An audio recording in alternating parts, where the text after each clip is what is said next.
Bismillahirrahmanirrahim. Assalamualaikum warahmatullahi wabarakatuh. Teman-teman yang budiman, yang dirahmati oleh Allah Subhanahu wa Ta'ala, dimanapun berada, saya doakan selalu dalam keadaan bahagia dan dilimpahkan rezeki oleh Allah Subhanahu wa Ta'ala. Ketemu lagi dengan saya di channel Kang Asep Pekalongan. Untuk menjelaskan yang di shot kemarin dan juga kelanjutannya, ya masih ada kelanjutannya. Sebelum saya melanjutkan, saya jelaskan dulu yang di shot kemarin, yaitu tentang orang yang junub mandi di air yang kurang dari 2 kolah. Ketika ada orang yang sedang junub alias mempunyai hadas besar, itu mandi atau menyelam ke dalam air yang kurang dari 2 kolah. Misalnya airnya berada di bak ya yang isinya sedikit, akan tetapi dia mencebur di situ dengan cara menyelamkan diri. Airnya telah merata, dia baru niat untuk menghilangkan hadas besar. Maka bagaimana? Maka di situ sah, dia hadasnya menjadi hilang ya. Nah, terus bagaimana ketika dia itu niatnya sebelum merata airnya, alias sebagian saja, sebagian badannya yang sudah terkena air, maka bagaimana? Nah, ini kelanjutannya ya. Sebelum saya lanjutkan pembahasannya di shot dulu. Status airnya ketika dia sudah tadi niat untuk menghilangkan hadas, status airnya bagaimana? Tadinya suci mensucikan. Nah, setelah dia masuk dan mandi itu tetap suci mensucikan, tetap menjadi air mutlak bagi dirinya. Ingat, bagi dirinya, bagi orang yang junub tadi yang berada di bak tadi, itu tetap suci mensucikan airnya, walaupun sudah untuk mandi besar.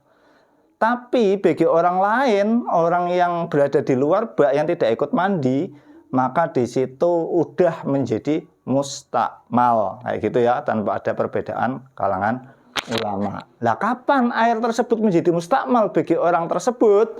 Itu ketika orang yang junub tadi keluar dari baknya. Ya, setelah keluar dari baknya, maka air yang di bak tadi menjadi air mustakmal bagi semua orang. Ya, itu dijelaskan oleh Imam Khwarizmi ya, yang dikutip di kitab Kifayatul Akhyar. Nah, di dalam kitab Kifayatul Akhyar masih ada kelanjutannya. Nah, ini tentang ketika niat di pertengahan, ya dalam artian belum selesai merata ke tubuhnya. Saya bacakan dulu. Wa innawal junubu qabla tamamil inghimasi. Ketika ada orang junub yang berniat untuk menghilangkan hadas besarnya sebelum sempurnanya menyelam. Dalam artian menyelam dalam air yang kurang dari 2 kolah. Misalnya tadi di dalam bak tadi yang kurang dari 2 kolah. Misalnya dari kaki sampai pusar yang sudah terkena air. Akan tetapi dari pusar sampai kepala belum terkena air. Dia baru niat untuk menghilangkan hadas. Maka bagaimana? Irtafa'at janabatuhu anil juz'il mulaqi lil ma'i bila khilaf. Maka hadas besarnya menjadi hilang ya, menjadi hilang, akan tetapi tidak semuanya yang hilang. Yang hilang apa? Yang hilang hadas besarnya yaitu dari anggota yang terkena air atau yang terbasuh dengan air. Yang terbasuh tadi apa? Dari kaki sampai pusar. Maka di situ menjadi hilang hadas besarnya. Akan tetapi dari pusar sampai kepala karena belum terkena air, maka di situ masih mempunyai hadas besar, kayak gitu ya, dengan tanpa adanya perbedaan di kalangan para ulama.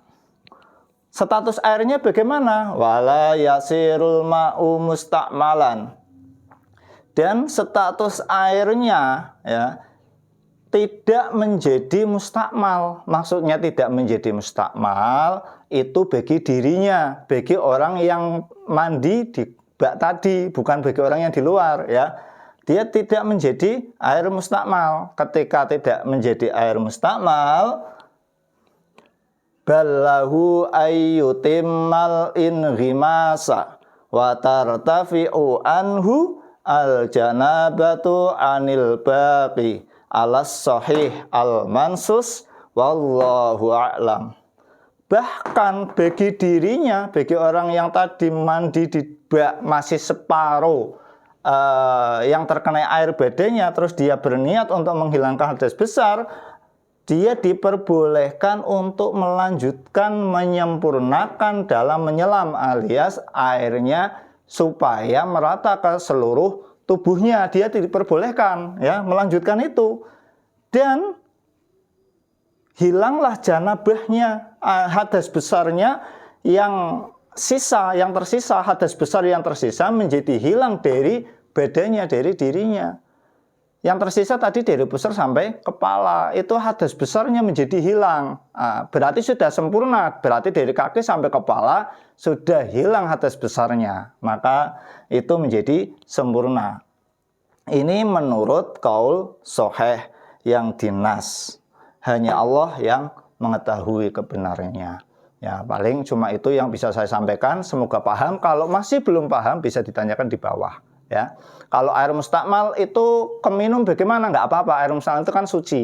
Misalnya, mandinya sambil saya minum aja nggak apa-apa. Kalau misalnya minum air mustakmal itu nggak masalah ya. Misalnya masih mandi besar kok keminum airnya nggak masalah.